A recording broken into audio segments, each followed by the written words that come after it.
What is going on, ladies and gentlemen? Welcome back. Force here with my very first ever Q&A video. I wanted to take some time sitting down and chatting with you guys, responding to some of the frequently asked and more interesting questions that I get on a regular basis. I am hoping to do this weekly. It is going to depend on how interested people are, so please let me know in the comment section below or by giving this video a thumbs up if this is the type of content that you would like to see more of. Let's jump into our first question for today, coming from Rob Watson Music. He asked, do you intend to be a Smite commentator post-release? I know you've been toying with the idea once they implement the capability, but how serious are you about actually doing it? Well, when it comes to Smite commentary, this is definitely something that I'm interested in doing. Whether or not it happens is going to be dependent on a few things. First of all, let me just talk about Smite. Most of my free gaming time has been devoted to Smite since I got into the beta, so I guess it's been about a couple of months now. Whenever I get the opportunity to just sit down and game for my own enjoyment, something aside from just content for the channel, Smite is typically the game that I play. So with that, I've had the opportunity to play every single god currently available. I know what they do. I know, generally speaking, their strengths and weaknesses, and it's this type of knowledge base that lends itself very well to professional high-level commentary of a game like Smite. Now, whether or not, I would love to take this knowledge and I would love to do professional commentary for Smite, but it's really going to depend on two major factors. The first of which is the actual spectator or observer mode. Once they do add it to Smite, how good is it? How are the controls? What are the capabilities of it? It's really going to depend on how well this type of spectator mode in a game like this, the third-person MOBA Smite, if they do a good enough job with the controls to make it so that you can quickly move from hotspot to hotspot and that you can very easily maneuver around the map, and obviously it needs to look good as well. It needs to be cinematic, if you will. If these type of things are in whatever spectator mode or observer mode that they add to Smite, then I think it would make for good live professional commentary, and with that certainly makes it, that's one check in the possibility of me actually devoting time to doing something like this. The second thing is the viewership there. I'm building up a brand, I'm building a gaming community, and one of the biggest things when it comes to me producing content is whether or not the viewership of my channel and of my website actually wants to watch something like this. So once the spectator mode does get patched into Smite, and once I get the opportunity to post up a couple of commentary videos of some high-level games, it's really going to depend from that point forward how many views these things get. And I know that might sound, some people would say, oh, that's so greedy, you're just going to do it for the money. Yes and no. I mean, obviously, this is what I do for a living, so I'm not going to, produce content that gets 1,000 views or something, like some low number. Comparatively speaking, the average video on my channel gets anywhere between 10 and 20,000 views, and then sometimes I'll have content that goes up to 50,000 and then break 100,000. Some of my Diablo 3 videos upon release broke 100,000. Actually, quite a few of them though. I had a few videos break 1 million, but viewership is important. This is what I do for a living. So yes, I need to produce content that people are interested in watching. And also, if I put up a video that not a lot of people watch, that tells me that my subscriber base has no interest in it. The people who visit my website have no interest in it. And if people aren't interested in something, why would I continue to devote time to it? Not only does it financially make no sense, but it just makes no sense in terms of continuing to build a brand and build a community. I need to do stuff, and I need to produce content that people actually want to see. Next question here comes from a Lousy Hero 219 with an X at the front and the back. I remember when I did that to usernames. He asked, do you think you will return to Diablo if and when they patch PvP? All right, well, first point here is there is no when. Yes, there is no if. They are going to patch PvP into the game. This is going to happen. It's not a matter of if, it is a matter of when. And when it comes to when, I'm just going to assume that it will be by the end of the year. I think that was their initial target goal, that they wanted to get it out a few months after the game's release. Now, obviously, the game released, I don't know, what was it, 4 months ago now? Yeah, so it was about 4 months ago since the game first came live, and people were saying, hey, it should probably be here by now. Now, they just obviously did put in that most recent big patch, changing a lot of the things that were necessary to change in PvE. I think the next major step is going to be the PvP patch, and I do hope it will be out by the end of the year. If not, sometime early next year is kind of what I'm expecting. Will I come back to the game? Yeah, I'll probably come back and play it. I don't know how good that's going to, I don't know how well that's going to go because of the fact that I haven't played in a long time and I'll be vastly under-geared, but the matchmaking system is supposed to put you on the level of people who have equivalent or somewhat equal gear, so you'll be playing people who should be somewhat comparable to you.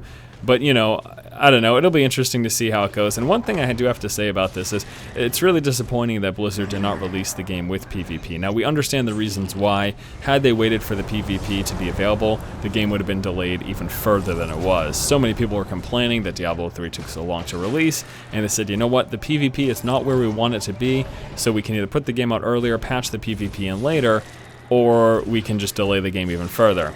Now, they decided to go with the former. They decided to put the game out earlier and patch in the PvP, but I think that was a huge detriment to this game. I really think that a big problem with the player base dropping off as it has not only has to do with any of the issues with the PvE or the PvM, if you would, but the fact that PvP wasn't there. Let me tell you from my perspective how this would have gone. I played the game and I just, you know, I burnt out because I went at it hardcore. I was playing Diablo 3 so much after release for I don't know, 4 or 5 weeks or so. I was just playing it non-stop all the time. So I burnt out. I got tired of grinding. Sure, people will say Diablo is all about grinding. How could you get tired of it? I don't know. I had my reasons, but I just eventually got bored of grinding. Now, had PvP been in the game, I would have kept playing. There was no question in my mind about that. If I got tired of grinding all day and just facing stupid AI, I would have actually went up and played against people, because that's the thing in gaming that I personally enjoy the most. So had PvP been in the game at launch, I think that would have basically would have made it so that the drop-off wasn't so quick. I think people would have spent time PvPing, and then after doing that for a while, they said, hey, I kind of want more gear, let me go back to doing some more grinding. So it's really unfortunate. We'll see how many people do come back for the PvP. I, at the very least, will look at it, but I think at this point, because I'm so far behind the gear curve, I'll probably just get frustrated at that fact, and I just don't feel like grinding much anymore. Maybe my opinion will change in the future, but yes, I will go back for the PvP patch. How long will I stay? I can't really tell you. Next question here comes from MShadow1994. MShadow asks, will you be on the TGS podcast anytime soon? Of course, Mr. Shadow is talking about the Game Station podcast with Jesse Cox, Press Heart to Continue, and of course Total Biscuit. I don't know. I'd like to do something like that. I think it'd be a lot of fun, but I also think that it's pretty unlikely, and I'll tell you why. The Game Station podcast is, of course, a part of the Game Station. The Game Station is one of the networks on Machinima that basically pulls in gaming YouTube channels to monetize their content, produce stuff for the main channel, but also be able to monetize stuff on their personal channel. Now, I am also part of a network like this. However, I am a part of the Machinima network, and I personally would have no problem with producing content for another network's producing video content for another network. Like, I would not mind. I would not mind being a guest on the Game Station podcast. Whether or not Machinima would be okay with that, whether or not the Game Station would be okay with that, I don't know. As far as I am aware, everyone who's been on the Game Station podcast is a part of the Game Station network. It's called the Game Station podcast, so that makes a hell of a lot of sense. But I mean, I don't really see those lines as being defining things. For example, Jesse Cox, I think he's a great guy. I had a lot of fun with him doing DiabloCast, and I'd be more than happy to work with him again in the future, even though he's, you know, under a different network on YouTube. It doesn't bother me at all. So yes, it's something that I'd be interested in. I really haven't approached them about this. Maybe I'll do that at some point, because I think it'd be a lot of fun. You know, at the end of the day, I'm a gamer. I don't care which flag we're waving here. That really makes no difference to me. Never has, never will. I'm just more interested in being a gamer and talking with other gamers about games. So whether or not that's on the Game Station or here with Machinima, I could care less. You know, I love Machinima. Lots of respect for them. They've done nothing but good things for me. And yeah, that's it. So we'll see. We'll see if anything like that's going to happen. I'm not sure. It kind of seems unlikely based on just initial view of it, but we'll see. We'll find out. If anything does come up, I'll let you know. Next question here coming from Racing SG Club. What do you do if you're not playing games? So when I'm not playing games, I'm usually working on YouTube content about playing games. Most of my week, Monday, literally almost all of my time Monday through Friday goes to working on the channel, and then in the evening sometimes I spend some time to relax playing games. It's really honestly only on the weekend that I get to do anything else. Now, another key component in what I do in my free time is the fact that I live with my girlfriend. I've been with my girlfriend for 3 years now. We've lived together for pretty much the entire time. We actually moved in together pretty quickly, but I guess it worked because things are still in the up and up here. But yeah, you know, when you're in a serious relationship, relationship, and certainly when you live with that person, you need to maintain and continue to build and grow that relationship. And that's important in all relationships in your life, not just a significant other, whether or not you have a boyfriend or girlfriend. It's also important with your family and your friends, childhood friends or whatever. So these are the things that I typically try to do in my free time. I try to continue to grow and add upon those relationships.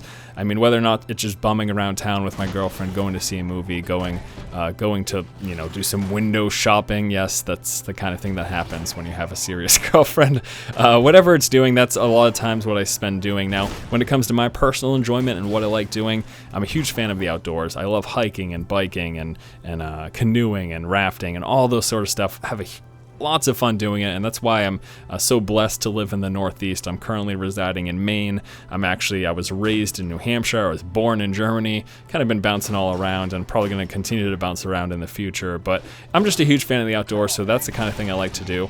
I'm also, if you don't know, the Healthy Gamer second channel of mine. That's an initiative not only for myself, but to try to help you guys, live a healthier lifestyle. But with that, doing healthy things is something that I also enjoy doing in my free time.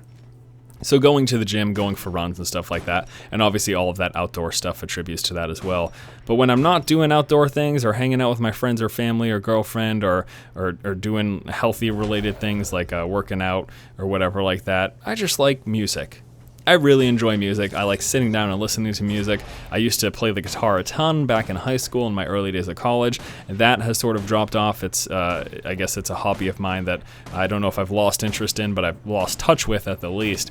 And it's also something else that I consider picking up. I really need to work on time management. I think that's something important for everyone, and it's definitely something I realize I need to do because there's so many things that I love, so many things I'm passionate about, but I don't set aside the time to do because I'm so focused on my work and the YouTube channel. And then whenever I have an ounce of free time, I'm like, all right, well, I got to do things for the important relationships in my life. And I just need to figure some stuff up so that I can do some more things for me. I think that's important too. All right, next question here coming from GJH Satan. Answering questions from Satan. What does your day entail from someone in the profession such as yourself? Is it all recording and playing games with video editing ready for YouTube? Or is there more aspects such as talking to developers and using the net for research for your force feed? Thanks in advance. That's a really good question, and this is one of the most frequently asked questions that I get from people on a regular basis. People asking, hey, what's your job all about? What do you do? What do you do on a daily basis? I'm considering making a video at some point to physically show you what I do, but until then, hopefully this will suffice. So on a regular basis, this is my average day. There is certainly special occasions where I'm sitting down and talking with developers or shooting emails with developers. But besides that, if we're looking at my average day, I wake up, I have breakfast, I try to go for a walk or run, go to the gym ideally is going to be what I'll be doing in the morning. So breakfast, something physical, and then it's time to hunker down. And when it comes to that, I'm sitting down on my computer for, 10 hours a day at least. Between 8 and 10 hours on average is how often I work on YouTube content on a daily basis. And this is Monday through Friday, and a lot of work also spills over into the weekend. A lot of time I'll spend maybe about 3 or 4 hours a day on Saturday and Sunday as well. But the day is usually structured. I wake up, I've got a list every day of the type of videos that I want to do and my planned content for the day. Now, things sometimes come up and I don't always get around to everything that I have planned, but it's usually, for example, let me outline what I did this Monday in terms of recording. So on this Monday, I had planned to do the force feed, record an SC2 video, a Magic the Gathering video, and The Walking Dead. I usually take one of the more time-intensive recording things first, so that was The Walking Dead. So I did that first thing after my breakfast. I went ahead and recorded all that. First, before you do all your recording, I usually spend about 15-20 minutes checking audio levels to make sure things are adjusted well, the characters' dialogue, the game sounds, and the music. I need to do this every time I get a new game and I'm testing, making a new video on a new game. You usually have to spend about 15 or 20 minutes just adjusting audio levels to make sure that the game sound doesn't drown out the commentary is not too loud, the dialogue is audible, subtitles are also important, which unfortunately I forgot in The Walking Dead this week. But yeah, I spent some time doing that, and then I recorded, so The Walking Dead episode was an hour. So already that's about an hour and a half worth of time dedicated dedicated just to recording and getting ready to record that. And then after that, I go straight into the next thing. So then I went around and I look for some SC2 matches. I do some quick research on the players. It's usually pretty easy. I go to Liquipedia over at teamliquid.net and get some of the recent tournament information. And then I set up to record, and I record that, and however long that takes, depending on the match. And then it was the MTG video, and for that, I actually had to spend some time ahead of that, getting ready in terms of constructing the deck and making sure I've got the cards that I want, and I'm close to 60 cards, yada yada yada. So I'll usually do, on an average day, 2 to 3 games, and all told, that probably takes anywhere from 3 to 4 hours when everything's combined between getting ready to record and actually recording it. So I'll record 2 to 3 actual gameplay commentaries. Like I said, for example, The Walking Dead, SC2, Magic the Gathering. Of course, I've got on a regular basis, I'm going to start doing Skyrim again. I just started doing Heart of the Swarm. And then when I have new releases. Now, new releases take up a lot of time on a daily basis because whenever there's a new release, I like to spend about 2 hours with the game before I actually get ready to record it. So there's 2 hours of playing it to familiarize myself with the game, and then there is about a half an hour to adjust audio levels to get ready to record, and then there's however long the recording takes. So all told, a single game when there's a new release can take me 3 to 4 hours just right there. And without question, the most time-intensive thing that I do on a daily basis is the force feed. The force feed on average takes between 2 and 3 hours. That's the whole process combined. So the starting process of the force feed is me looking for daily topics and then researching those daily topics. There's usually 3 to 4 things that I look up and research, and that sometimes takes between 30 minutes and an hour. And then with that too, I also have to write the script, which is what I'm saying for each game. Now, I haven't scripted my actual camera time before and after. I haven't scripted that in a while, but the dialogue while there's gameplay showing in between, like I announce something and then I go to some gameplay footage while talking about it, all of that's written down, so I have to write all that down and figure out what I'm going to talk about. And then sometimes I like to think about which one of my crappy jokes that I want to use for that day as well. So yeah, the force feed, all of that, and then after all of that, I need to sit down and actually record the show, which there's always multiple takes because I screw up all the time. So I need to sit down and record the show, and then I need to take that footage and then put it into Adobe and then edit it, and yeah, it's just the whole process takes 2 to 3 hours with that alone. So you take, for example, a day where there's a new release. You know, a new release, all told, it takes about 3 to 4 hours, and then the force feed takes 2 to 3 hours. Right there, that's getting close to an 8-hour day, and that's only with those 2 videos done. And I'm usually trying to do more than just 2 videos in a day. So yeah, my day, I just blabbered nonstop there, but my days are very, very full. And there's always something more for me to be doing. And on top of all the content that I produce for YouTube, I also spend a lot of time, whenever I can, whenever I have the time, trying to work on and maintain my website. And that is even something that I need to start putting more time into, which I don't know where I'm going to find this time, but I'm going to do what I can. So yeah, it's just a hodgepodge of, about 8 to 10 hours a day of just the force feed and then other videos, and then any day there's a new release, it just takes up even more time. But that is my average day, and then in between there I try to grab some quick lunch at some point, very quick typically, because again there's just always so much for me to do. And then at night it's dinner with my girlfriend, watch a couple shows, read before bed, and then it's lights out. Next day we start it all over again. I realized what I just said was hella confusing and I was kind of all over the place, so I'm going to try to do a video sometime in the future that's actually recording of me going throughout the process of an average day. I think that would probably be more clear and concise and answer that question a little bit more, because yeah, I was all over the place. And follow-up question actually here coming from Ben Starred U31, similar to that first one, asking how many hours a week that I put into the YouTube channel. So again, we take a look at about 8 to 10 hours a day, Monday through Friday, and then about three, sometimes 4 hours each day on the weekend. And yeah, that's a lot of hours. I mean, let's just go on the high mark on one of my busy weekends. We say 10 hours a day, Monday through Friday. There's 50 hours, plus you add another, 4 to 6 or whatever there, and it's close to 60 hours. And I know there's plenty of people who work a lot more than that, but I definitely put some sweat into this channel. I work really, really hard on it. Even when there's days where videos are lacking sometimes, it's not because I wasn't working, it's because what I did work on wasn't up to par. I didn't think it was good enough. I kept screwing up, and then I just said, you know what, I can't put this out, and then we just scrap it. I mean, there have been times where I have spent 2 hours on a video and then been like, this is garbage. You know, I didn't get enough sleep last night. I sound like shit, pardon my French, and I can't put this video up, and that happens. And then all of a sudden I've just got all that time that was been devoted to something that just goes down the drain. And unfortunately this happens more than I'd like to admit. So whenever you see a lack of content, and unless I'm on vacation or something, it's because I've screwed up. There you go, a little bit of a comical insight into my failures on a daily basis. All right, and one last question here that I'm going to field before we wrap this video up is coming here from a Woofer. Woofer asks, Force, what are your thoughts on gaming/internet addiction? And what do you think parents should do in such a case? Can they handle it alone, or should they ask for professional help? So this is a really interesting question, and it's one that I wanted to answer because in a sense you could say, and I'm sure there's people in my lives who would say that at one point I was definitely addicted to video games. We have to look no further than the wonderful world of Warcraft. That is a game that I spent far too much time with, and I am never going to place the blame on anything but the individual. I am never going to say this inanimate object caused this to happen. You know, I know the game's interactive, and I also am fully aware that MMOs are designed to be addictive. It's the carrot on the stick mentality.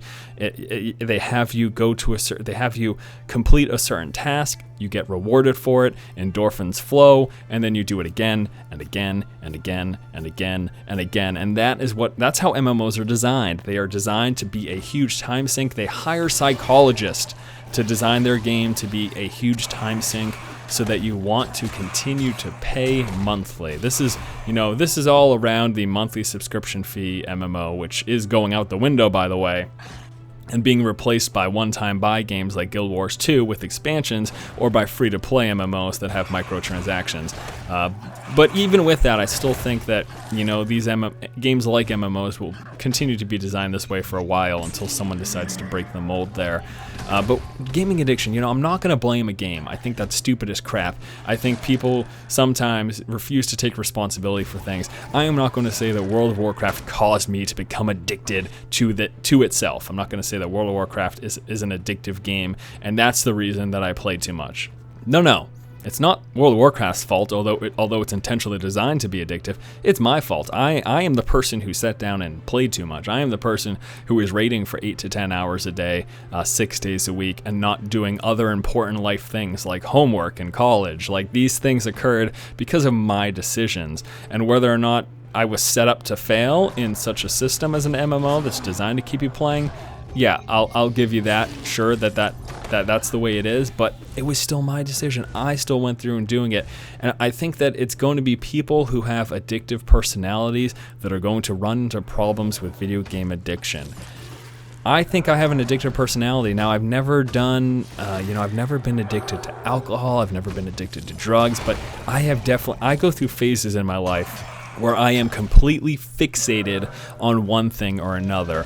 There was quite a while, at least 2 to 4 years at the end of high school and the beginning of college, where all I cared about was working out. That is like all I did all the time. I was still doing some gaming and stuff as well, but the end of high school, the beginning of college, I was at the gym all the time, and I loved it. I was such a bro. That is what I did. And then then it came World of Warcraft, and I got so honed in and so addicted to World of Warcraft. And I've gone through these phases. In high school, I was addicted to music. And addicted is an interesting word to use. I prefer the word fixated because that's how I feel I was in those situations in my life. I was so fixated in high school on music, played the guitar all the time. I did nothing but plug in my headphones and listen to my music. It's all I cared about. And then all I cared about was working out. And then all I cared about was World of Warcraft. So I think it's a personality thing. And you don't have to be someone who's going to be addicted to drugs or alcohol to be addicted to video games. That's not necessarily what I mean by addictive personality. Again, the point is, if you're someone who hones in on certain things in your life and that's all you focus on for an extended period of time, I think that that's the kind of thing that could lead to video game addiction if you're not careful, if you're not smart. So with that, be careful, be smart, don't be a retard. Sorry again for the language. I don't mean to say that. Just don't be an idiot. Don't be stupid. Varying levels of intelligence is what that is there. But don't be that person. Don't be that guy. You're smarter than that. And if you're worried you're in a situation where you're addicted to video games, I need you to step back and just think about your life and just, you know, consider everything that there is to you, everything that's out there for you. That sounds super cheesy, super corny, super cliche, but that is what I did multiple times, and it wasn't always enough to break free. Eventually I just got sick of it, and I don't even know that I stepped away from WoW for the right reasons. I think I may have stepped away from WoW because I just got super bored eventually, but there were multiple times that I would quit and go back and quit and go back, and I said all the time, I'm like, what am I doing with my life? Like, why am I spending this much time? And it is great to be a video gamer, and it is great to want to play a lot, but it is not great to throw away every other aspect of your life. Balance is such an important thing in life. Balancing, you know, I talked about this earlier in this episode, but balancing healthy relationships in your life and balancing taking care of yourself. My God, I want to slap myself right now for even saying that, because I'm not doing that, and I know I need to, and I know it's important. Eating healthy and making sure that you're physically fit. No, you don't need to be a muscle-bound freak like I wanted to be when I was so focused on working out all the time in my younger days, like 5 years ago. But you know, that's not what it means to be physically fit. You got to have a strong heart, and you've got to have a body that's going to be long-lasting, so that, you know, your kids and your kids' kids, and these are things you can be around for, and you can be around and be healthy for when your parents grow older. You know, like all these things I think are really important. I really value the family, and I think it's something that, you know, taking care of yourself so that you can be around for the family that brought you into this world and whatever you're going to bring into this world, and make things better for them, and just being freaking healthy, feeling good. Feeling good is a big part of being healthy as well, and you literally feel better when you're eating well and when you're taking care of yourself. And video game addiction can get in the way of that, but again, it's not the game's fault, it's the person's. So smarten up and don't do it, and I think that's going to do it for today. Thanks guys so much for watching this very first ever Q&A video where I just respond to questions and rant about random things. Hopefully you guys enjoyed it. Please let me know in the comment section below if this is something that you would like to see more of in the future. I think that this could be a lot of fun to do on a weekly basis, and I would be more than happy to continue to do this. So again, let me know below if you're interested. And of course, also please feel free to argue against or with, or just have a civil conversation about anything that I talked about in this video. I'd be happy to hear what you guys have to say about it, and I'll be sure to read through them, because I always do that, even when it's to my own, even when it's gonna hurt me, listening to trolls rage about how terrible they think I am, and then I just laugh because they have no life. Thanks for watching, guys. If you like the content, please be sure to subscribe to the channel. I'm all tongue-tied. Keep watching and keep owning.